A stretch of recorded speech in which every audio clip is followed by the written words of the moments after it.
Videira verdadeira e o meu pai é o agricultor. E no vídeo de hoje, então, nós vamos falar sobre como dar fruto, né? No vídeo passado a gente tinha já explicado a respeito de quando Paulo falou lá para Gálatas, né, no capítulo 5, sobre o fruto do Espírito, né? O amor, a paz, a paciência, a alegria. Então, esse fruto, como é que a gente consegue dar esse fruto, né? E o próprio Jesus, ele dá essa resposta, né? Aqui no capítulo 15 de João, nós vamos ler hoje a partir do versículo 1 até o versículo 10, mais ou menos, ou mais. Vamos ver aqui onde é que a gente vai parar. E a gente vai dar uma lida nesse capítulo e vamos continuar aqui nesse capítulo, no 16 e no 17 também, antes de entrar no livro de Atos, tá bom? Que é quando a gente vai ver a vinda do Espírito Santo na igreja, que dá o poder para a igreja, tá bom? Então a gente vai fazer essa transição aqui hoje e a gente vai ver aqui a resposta, né, para aquela questão lá do último vídeo, né, do fruto do Espírito. Como é que a gente vai conseguir dar esse fruto, né? Como é que a gente vai dar esse fruto, o fruto do Espírito Santo, tá bom? Então vamos lá, vamos começar aqui. Deixa eu só mudar aqui a tela, só um minutinho. Pronto, João capítulo 15, a partir do versículo 1, tá? Eu sou a videira verdadeira, e o meu pai é o agricultor. Todo aquele que, estando em mim, não dá fruto, ele corta. E todo aquele que dá fruto, ele poda, para que dê mais fruto ainda. Então não se preocupe se você tá dando fruto, e de vez em quando você é poldado, né? Ele está poldando ali justamente para que a gente dê mais fruto, né? Dói um pouquinho, porque vai cortar um pouquinho dos nossos galhos, né? Mas não se preocupe não, que é Deus que está poldando a gente para que a gente dê mais fruto ainda, tá bom? Se vocês já estão limpos pela palavra, ele continua aqui, né? Vocês já estão limpos pela palavra que lhes tenho falado. Permaneçam em mim. Olha a ênfase que Jesus dá nesse permaneça em mim, né? Permaneçam em mim e eu permanecerei em vocês. Nenhum ramo pode dar fruto por si mesmo. Olha só, a gente não consegue dar o fruto, né, se não for conectado ao próprio Jesus, né? Se não for permanecendo em Jesus. Nenhum ramo pode dar fruto por si mesmo, se não permanecer na videira. Vocês também não podem dar fruto se não permanecerem em mim. Jesus fala, eu sou a videira, vocês são ramos. Se alguém permanecer em mim e eu nele, esse dá muito fruto, pois sem mim vocês não podem fazer coisa alguma. Se alguém não permanecer em mim, será como o ramo que é jogado fora e seca. Tais ramos são apanhados, lançados ao fogo e queimados. Olha só que forte isso aqui. Vamos permanecer em Jesus então, né? Se vocês permanecerem em mim e as minhas palavras permanecerem em vocês, pedirão o que quiserem e lhes será concedido. Olha a promessa de Jesus aqui, né? Pedirão o que quiserem e lhes serão concedido. Meu Pai é glorificado pelo fato de vocês darem muito fruto, e assim serão meus discípulos. Então, o verdadeiro discípulo de Jesus, quem é? Aquele que dá muito fruto, e dessa forma quem é glorificado é Deus, né? Não é o homem, não é o fruto, é o Senhor Deus que é glorificado. Tá legal? Então vamos lá. Meu Pai é glorificado pelo fato de vocês darem muitos frutos, muito fruto, e assim serão meus discípulos.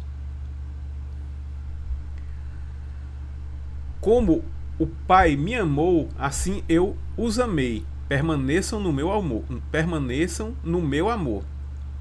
Outra palavra aqui para a gente guardar no nosso coração, né? Como o Pai me amou, ou seja, como o Pai amou Jesus, assim eu os amei, ou seja, Jesus nos amou. Então permaneçam no meu amor. Nós vimos no vídeo passado, quando a gente estava falando sobre Gálatas 5, né? Os judaizantes, né, o pessoal estava fazendo aquele movimento para que a igreja recém-nascida, né, pelo amor de Jesus, eles voltassem à lei e aos rudimentos da lei da circuncisão. E Paulo adverte lá em Gálatas no capítulo 5.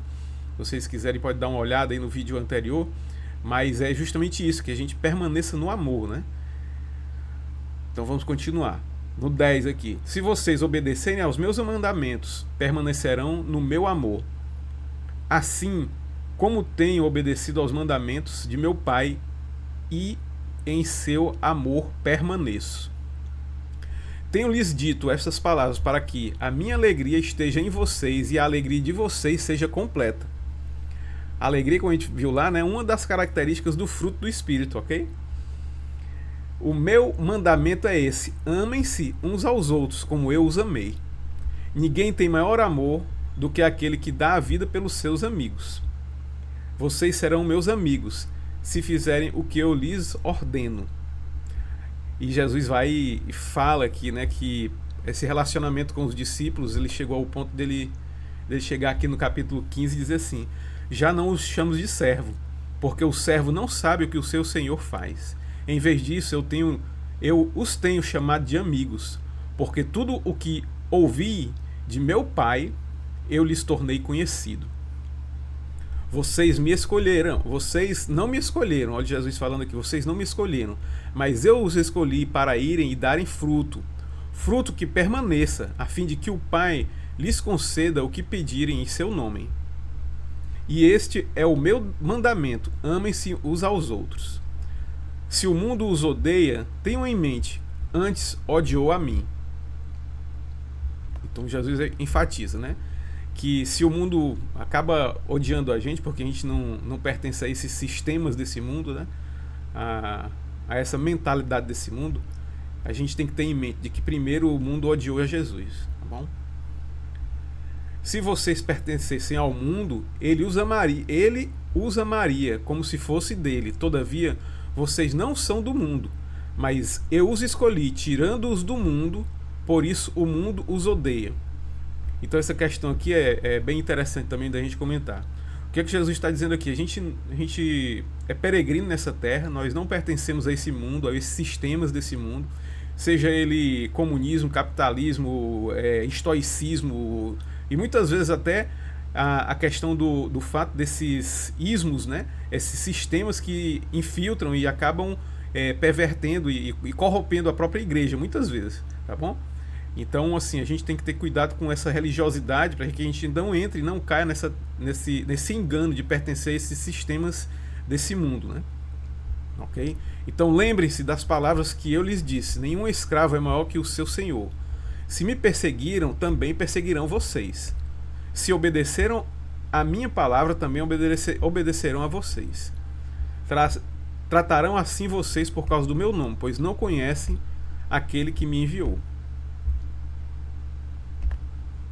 Se eu não tivesse vindo e lhes falado, não seriam culpados de pecado. Agora, contudo, eles não têm desculpa para o seu pecado. Então Jesus enfatiza que Jesus veio, falou claramente do pecado, né? E agora não tem mais desculpa, né? Não tem desculpa para o pecado que as pessoas cometem, que a gente, infelizmente, a gente também acaba, às vezes, vacilando e cometendo. Agora a gente tem um advogado, que é o que a gente vai ver, né? Que é o nosso advogado, aquele que nos defende e aquele que nos dá conselho, tá bom? Aquele que me odeia também odeia o meu Pai. No 23. Se eu não tivesse realizado no meio deles obras que ninguém mais fez, eles não seriam culpados de pecado, mas agora eles viram e odiaram a mim e a meu Pai. Mas isso aconteceu para se cumprir o que está escrito na lei deles. Odiaram-me sem razão. Quando vier o conselheiro, olha só a promessa de Jesus agora, né? Quando vier o conselheiro, eu enviarei a vocês da parte do Pai o Espírito da verdade que provém do Pai. Ele testemunhará a meu respeito. E vocês também testemunharão, pois estão comigo desde o princípio. Quando vier o conselheiro, que eu enviei a vocês da parte do Pai, o Espírito da verdade, que provém do Pai, ele testemunhará a meu respeito. Então veja bem aqui, Jesus promete a vinda do conselheiro, do advogado, né, do Espírito Santo, e o próprio Espírito Santo testemunhará a respeito de Jesus, né, por intermédio da igreja, da noiva de Cristo, tá bom? E a advertência de Jesus aqui nesse capítulo é que o mundo, ele nos odiará assim como odiou Jesus, né?